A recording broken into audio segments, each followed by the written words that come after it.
Are you intrigued by those who make the right choices to achieve success? Curious about what it is they know that makes them successful? What have they learned from their careers and life journeys? In his interviews with some of London's most authentic leaders, David C.M. Carter reveals secrets of success to inspire and motivate you to pursue your dreams. Insights from people of all backgrounds will empower you to get ahead. Learn from those who have challenged their status quo and understand what it takes to overcome failures and setbacks. Change your mindset and begin your journey with this episode of Secrets of Success. My father was a university lecturer, and he made it entirely clear that you were committed to lifelong learning. And I remember even when I was as little as 4 or 5 year old, learning poetry and speaking about changing things and you know, long-term vision. I was born into a business family. My dad was a car dealer with owned car retail outlets, crash repair shops, petrol stations and service stations.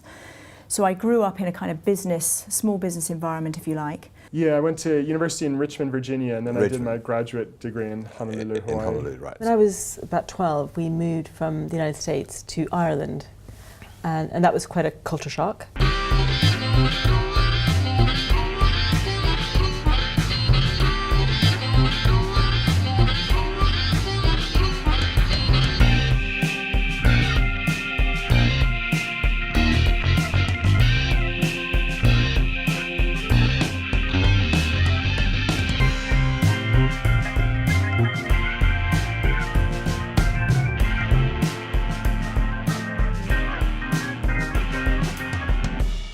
You grew up in Scotland, if I remember. Edinburgh. Edinburgh. That's exactly right.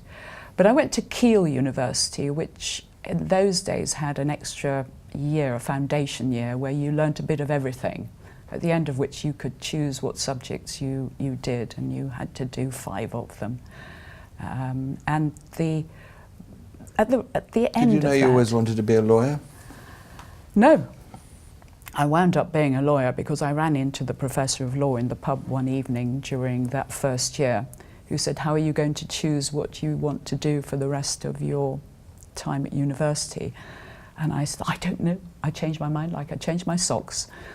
And he said, "Well, why don't you come to some first year lectures and see what they're like? You're welcome to come to mine." And the rest is history. My father, having worked so many long hours in the mills up in Yorkshire, in Bradford, the bustling capital of textile at the time, whatever time he had, he was always say to me, "I'm doing this hard work, A, to show you that grafting and work ethic is very important in life, and there's no substitute for that, but B, to show you that I'm putting all this effort in to give you a better life, to give you ease and convenience." And on the other hand, my mum would be there to show us why is it important to empathise with people who don't have what you have, or people who are in need of your help, for you to make a difference in their life. Every evening, despite going to school, we used to sit there like Roman poets would and joust through poetry, and he would say, "Well, the challenge is if I end with a poem and the letter I end with, if you can start with a poem on that letter, we'll carry on, and if you can't, then obviously you failed." And it was amazing, and I ended up learning thousands of poems in the Thousands? Thousands, yeah. In Arabic, Urdu and Persian.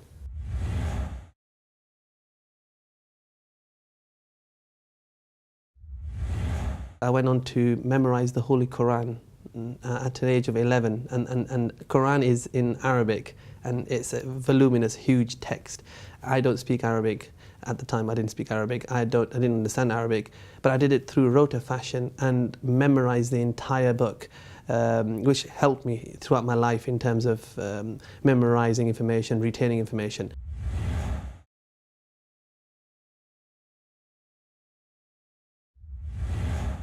Went to school, loved school, very passionate about life from a young age. Studied economics at university, because to be honest, I didn't much enjoy studying economics, but it was one of those things that turned out to be useful in the end. I thought I wanted to understand how the economy works and how the business world works, and what makes the world go round. And I left and I joined Bain & Company and started out in strategy consulting, which was a brilliant first job. I should say I'd spent a lot of time in the school holidays working, so I've always worked very hard. So because of my dad's business, I'd been a petrol pump attendant, and in the days before it was all self-service, and I'd worked in crash repair shop receptions and so on. So I'd clocked up probably 2 years of work experience before going to business. Your siblings to work in the business too, or just you? Well, I was just very keen, so I wanted to earn money and I wanted to learn and do stuff, so every minute that I could, I worked.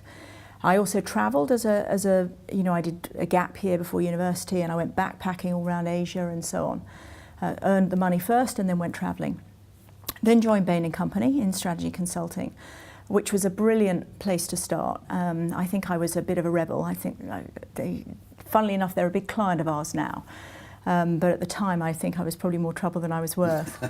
But I learnt a lot in a short space of time. It was a great grounding in terms of learning about being in teams, and very professional, very high standards. And then I went and joined my dad, and at a very young age, for various circumstantial reasons, ended up as CEO of a car business in the southeast of England. And I was unusual for a whole bunch of reasons, the most obvious of which was that I was a woman, but other reasons too. I was very focused on culture and people, and not interested in cars. I'm still not interested in cars. But I figured out, I made a lot of mistakes, but I figured out early on that the way I could be effective was by creating a great culture and making a place that people wanted to be. When I was about 27 years old, and I was working in New York, and I wasn't sure what I wanted to do with my life next. And I saw an ad that McKinsey was advertising for positions, and I didn't know actually what they were. I hadn't gone to a top university, I hadn't gone to business school. I had done a whole range of different things in Asia and different places. And I remember looking at that advertisement, kind of asking someone what this place was. They were opening an office in Southeast Asia where I had some experience. And I just went along for an interview, not really knowing what it was. And it was a day-long interview where they had 8 interviews. Every 2 interviews, they asked about half the people to leave. And somehow at the end, I think there was still standing. 100 people who started, almost all who knew each other from different business schools, and I was one of 2 people at the end. I didn't know enough about the mystique of the place. I didn't actually know how hard it was to get a job there at the time. I, again, was a bit naive. I think that was maybe helpful. I wasn't as nervous as maybe I would have been otherwise. I think there was a lot of problem-solving questions, which I sort of enjoyed at the time, which I did well at. But I think broadly, I kind of went in just not really being scared of it, not really nervous. It wasn't, I think many of the people there, it was their life dream to work at McKinsey. It had never been my dream before. I didn't really know what this place was. And I think in some ways that gave me a bit of an edge. Ignorance was bliss. Yeah.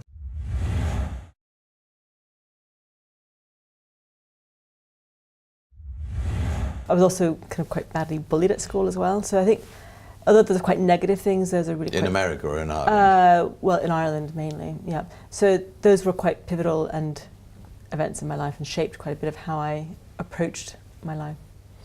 And when you moved to Ireland, you were what, 12 years old? Yeah, about 12, yeah. And why were you bullied? Well, actually, I think it was because of my American accent. This is 1981. And I don't think America, I don't even remember very much what was going on politically at the time. I was quite young, I wasn't really interested. People didn't like Americans. And I remember coming through London on our way to Ireland, and we spent a few weeks travelling across the UK with my stepfather, who's English.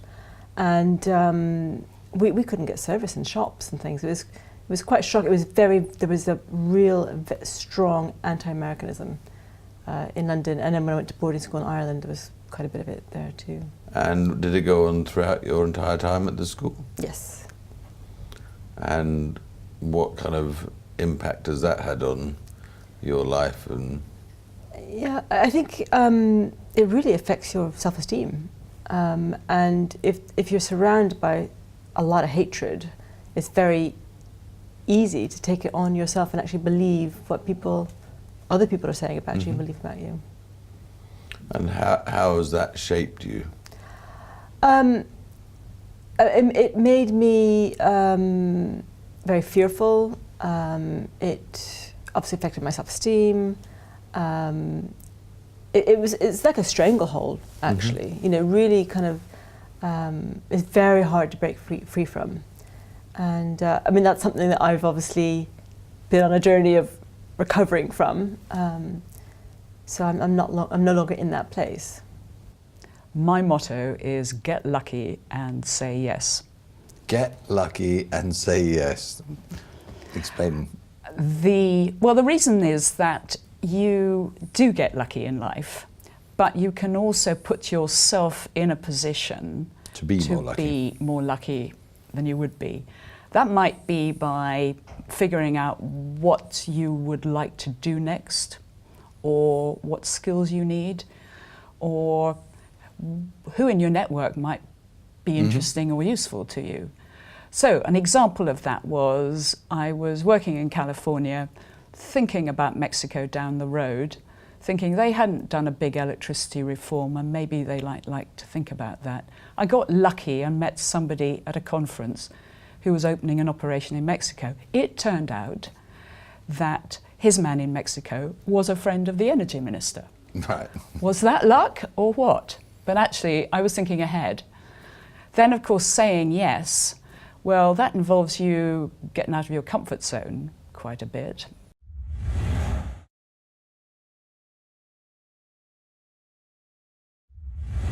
After 2 years of studying in Bury, moving to Karachi, Yeah. Again on your own. Again on my own. And that must have been very difficult for you. There was a lot of poor kids there in that institution. People who only had one piece of cloth, and they would tie all of their entire belongings in that cloth and carry on their backs. And those kids became my friends, and I was just amazed by the simplicity of their life, and still had a huge smile on their faces. So that shaped my life a lot. And just sitting with those people, and they would have lentils in food, and I was struggling to find a piece of lentil in that soup because there was more water in that soup than lentils. I mean, there's people from poor backgrounds. So fending for myself, taking on responsibility, holding myself to account, when I've taken a step, it was the greatest life experience I've ever had.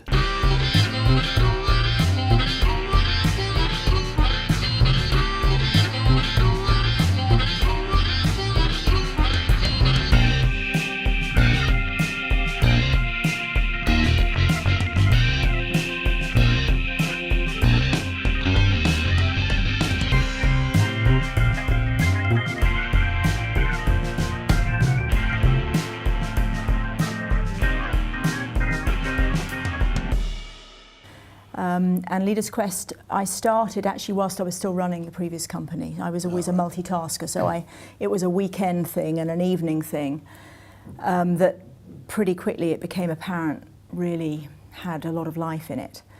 And so then I figured out how was I going to leave graciously and gracefully and spend Leaders Quest, make that my full-time job. So if I'd never heard of Leaders Quest, what do we do? What do you do? But really our work's about leadership, and it's about engaging people in positions of leadership and influence and inspiring them in different ways in terms of how do they make a difference in the world. So our work's all about helping people to step up in different ways and in bigger ways.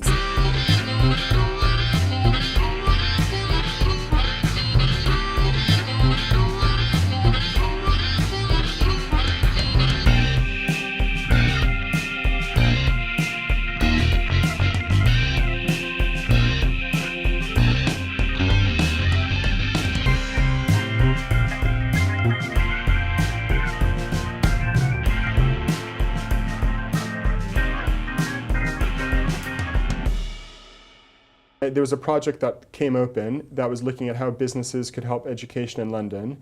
My family are teachers, but I had no educational experience. And I got on this project. And the project was, the background was Prince Charles basically hosted a number of business leaders at his palace. And he asked the business leaders, what's one of your biggest constraints? And many of them said, look, the talent coming out of London schools isn't what we need it to be. So the head of McKinsey was there, Ian Davis, and he said, can you guys look at it?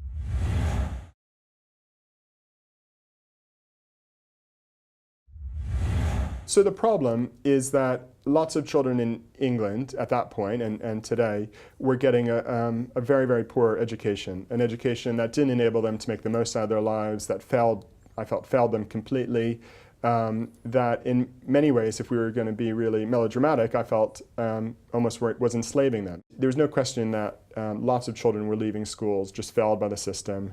In my mind, failed by a lot of the people who were responsible for their education, which isn't to say, obviously, there wasn't great teaching and great schools, but there were a lot of children really being failed. That was kind of a wake-up call for you that something needed to be done about it, and you could lead the change. Yeah. And our basic philosophy, our belief at Teach First, is the vision that no child's educational success should be limited by their background. So it doesn't matter where you come from, you should be able to succeed education at the same level.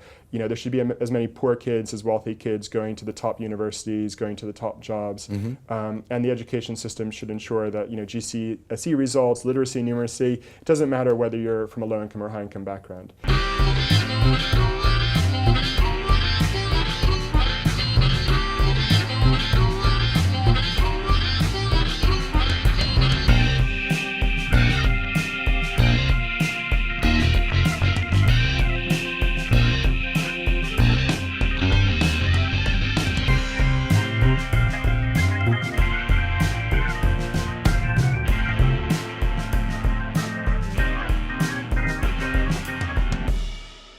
So tell us the story about how you went from being a secretary to running the Hammersmith and Fulham Food Bank. I did the secretarial work. I then did some parliamentary monitoring, which was very interesting. Read Hansard's a lot. Did some time at the House of Commons, looking at going to debates and things like that. And then had a wonderful job for a marketing company, which I really enjoyed. And then I did the traditional thing and got married, had kids. And so I was at home for quite a long time with the children. I'd say I was at home with them till about 5 years ago, I suppose, really. When my daughter was about 9, I had already started working 1 day a week, very flexible. And then I was very... food is something that I love. I love food. I could talk about food. I love eating out, and I love cooking. And I was one of those people who, whenever I heard anybody was sick, and I would bring a meal around, and I really enjoyed doing that. And then I was aware of people being hungry. I mean, we know that the third world has terrible problems with hunger, always really affecting, but it's also so far away. It's very hard to kind of identify with it. And then I became aware, just looking around me, that there are hungry people. I mean, London is so mixed, isn't it? You don't have to travel far from your little enclaves of privilege to see areas where there is deprivation. It's hard, I think, for some people to imagine how, the 200,000 population of Hammersmith and Fulham, in the first city in a first world country, could need a food bank. How many people, or what percentage of the population of Hammersmith and Fulham actually are your customers? I think it's about 2% of the population of Hammersmith and Fulham have accessed the food bank at some point in the last 4 years since we opened it, which I think is quite significant when you think, as you say, that we're a first world country, an incredibly wealthy city. What was the epiphany that made you think, I have to do something about this? Yeah, well, a friend and I, and her husband, she co-pastors a church with her husband, and we were looking at food banks, and we were looking at the American models. Couldn't find anything, doing a lot of Google searches and things like that. Didn't find any British models, and she was too busy to do anything, but said, I really think it'd be great to start a food bank. And the American models are very different. They're very big. Me being who I was and still having quite a lot of fear at that point, I didn't think that I could do that here. I didn't know how it would work here. And then I heard about the Trussell Trust food bank model, and I went to a meeting to hear more about that. Subsequently went up to Salisbury with a group of people, and I thought, I could do that. Well, I could get involved and do this. I never really thought at that point that I would end up being the leader. Yeah, that never really occurred to me. But then some people came up to me and said, actually, we believe there should be a food bank in Hammersmith and Fulham. And we believe you should we run believe it. you could do it. Why don't you do it? I'm like, oh. So that's the short version of how it happened.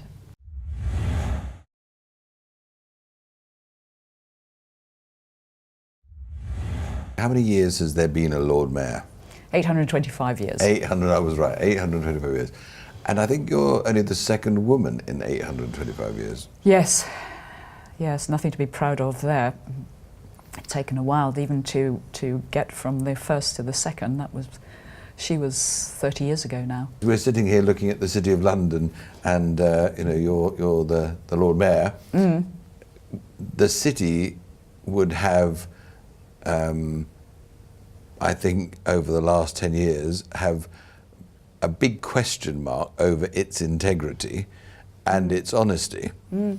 And so one of the questions I was going to ask you is, how does that brand or reputation, which the city is, I think, well earned, how have you found that to deal with when your own values are so strong about honesty and integrity, where you're now the figurehead for the very people who've not been honest or had integrity? It's an uncomfortable position to be in. Obviously, you can't defend the indefensible. And it just goes to show what everybody says, is you can lose your reputation in a nanosecond, and it takes a generation to build it back. Actually, I think there's a lot of work going on in the city on that. There was a big move towards Islamic finance. It was only one of the things. But there were new financing techniques coming in for project finance. The challenge is for the leaders particularly to demonstrate that they have changed the culture at the big middle of their organisations.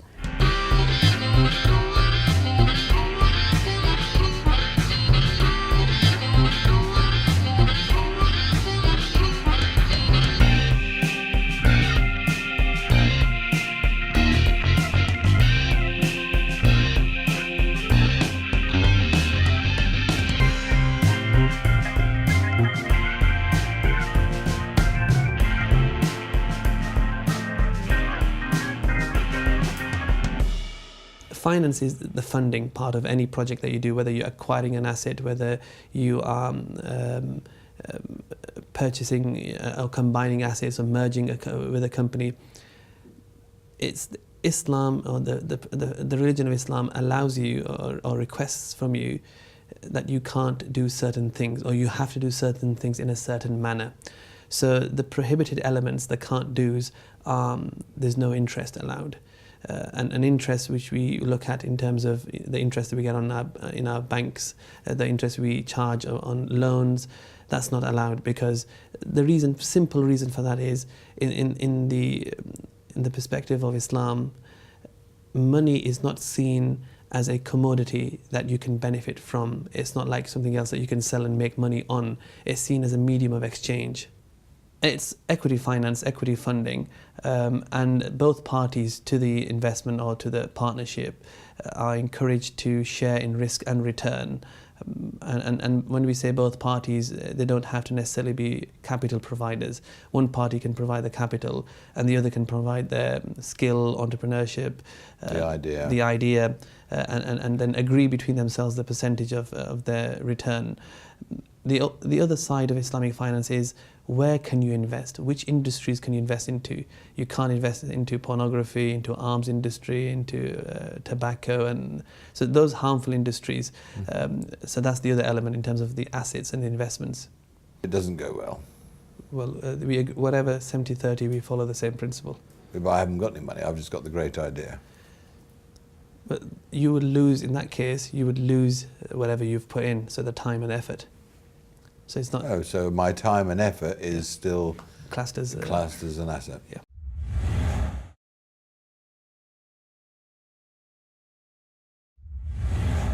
So what have you learned about love? It's partly about love of others. It's also, I think, and this is often a difficult part of the journey in life, it's about being able to love yourself. So there's something about self-acceptance that comes into that I also think, by the way, is a big part of leadership. You know, if if you can't find it in your own being to trust yourself, to love yourself, to have compassion for yourself, I don't mean in a sort of adulatory way, but actually to see the best of who you are and can be, then it's very hard to show up and really make a difference. You know, we need it. I think it's, you know, we can't live in isolation. We need to be, whatever kind of love it is, whether it's a love of a partner, you know, a physical partner, or whether it's friends and family. I think the world can be a very lonely place, and I think it's really sad that there are people who live in isolation and don't know and don't experience love. And I think you know, our hearts need to be soft.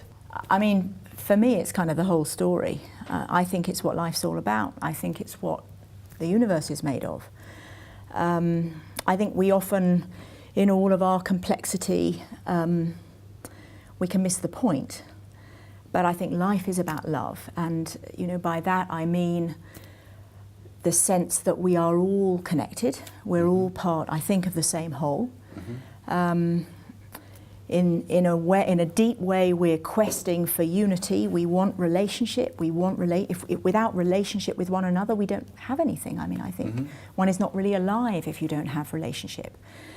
And so, for me, love is about that drive to being part of a whole. Everything I'm doing and every day I'm busy doing these things, am I actually successful internally? Am I actually happy internally? Am I actually at peace within myself? Some people go to yoga, some people meditate to achieve that, because you can have the unlimited amount of money in the world, and you'll find instances of people out there who are stressed, frustrated in life. So to see success equating to money or to a particular position isn't true for me. If you're only caught in what you can measure, particularly in what you can measure financially, it's very, very difficult to take some of the risks around authenticity. I mean, some of the things that, frankly, you can't easily measure.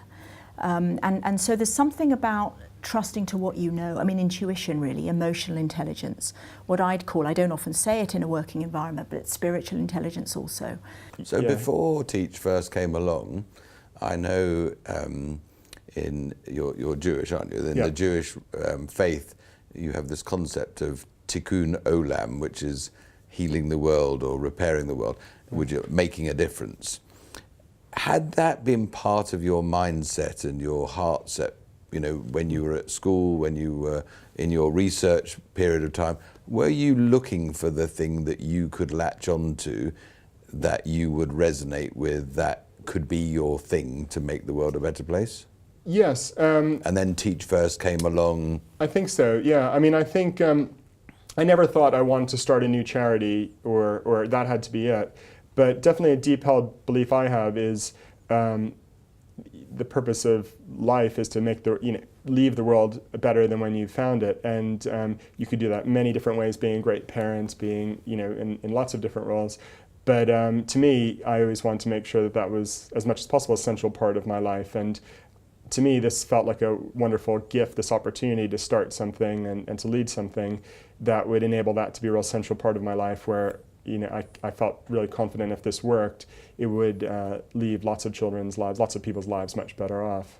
I like to go to sleep at night having forgiven everybody and everyone, and not have a grudge or have anything, any kind of, any feeling in my heart. I want to feel at peace. If this was my last night and I'm going to sleep and I'm never going to wake up, I want to feel at ease. So I don't hold anything against anyone. Those are the two things I go through every day, every night before I go to sleep. Here we are living in this very globalised environment. This glass was made goodness knows where. This water's been round the planet many times over hundreds of thousands of years. We are all connected, and yet we don't necessarily appreciate that.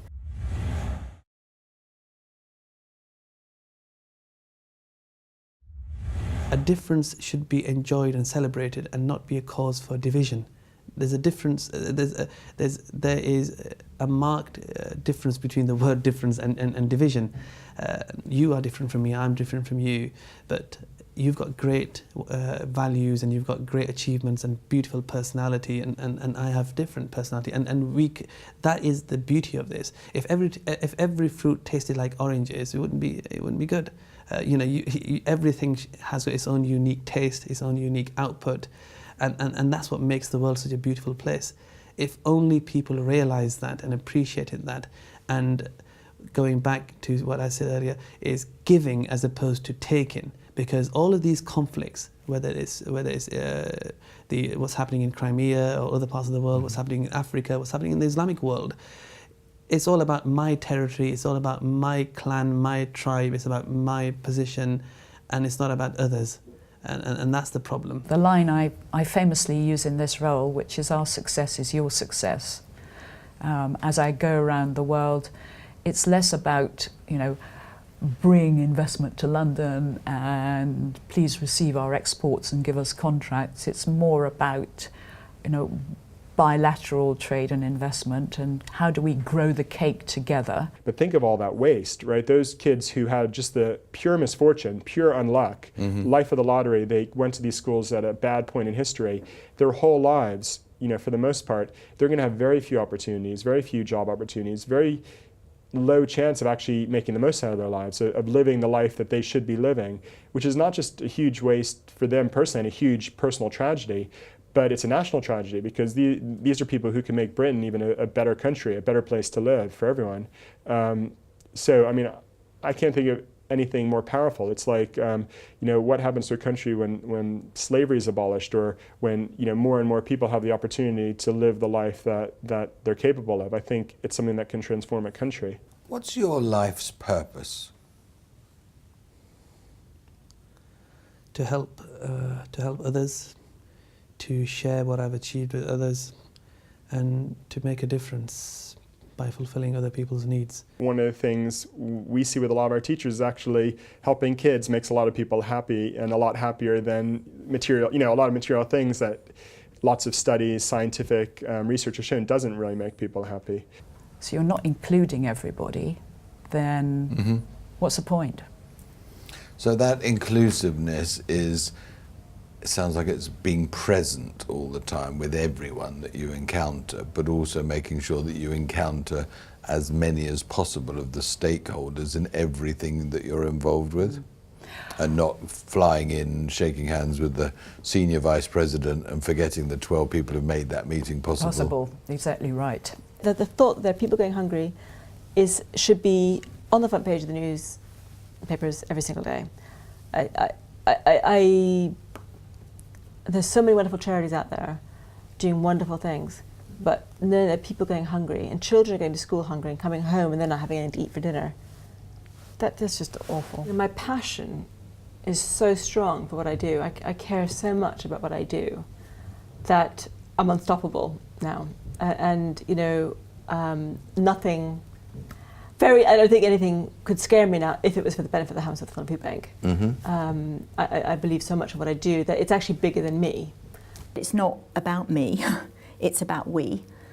And we can accomplish a lot more together than we can alone. I think actually resilience, when you look at people who really have succeeded in any field, that is a huge difference. Discovering what you're passionate about, finding a way to bring that into the working environment. Am I helping to fulfill the needs of other people? It's very important to me. You need to believe in yourself, because if you don't believe in yourself, no one else will believe in you. Opportunity, I think, is all around us. Giving up too quickly is a mistake a lot of people make. Go for it, live life, run for it. Find your calling, find your purpose, and follow it. And realize you have a lot more options in your life than you might think. I think we're very fortunate to live in a society, in a time in history, where we have more options than at any point in history, in almost any society in the world. If you're watching this, and you are one of the few people in the history of the world who has the opportunity to follow your dream and actually do something that fits with what you see as your purpose. So don't give up that opportunity. Oh eagle, don't fear the stormy wind blowing from the opposite direction. This is blowing to make you fly even higher.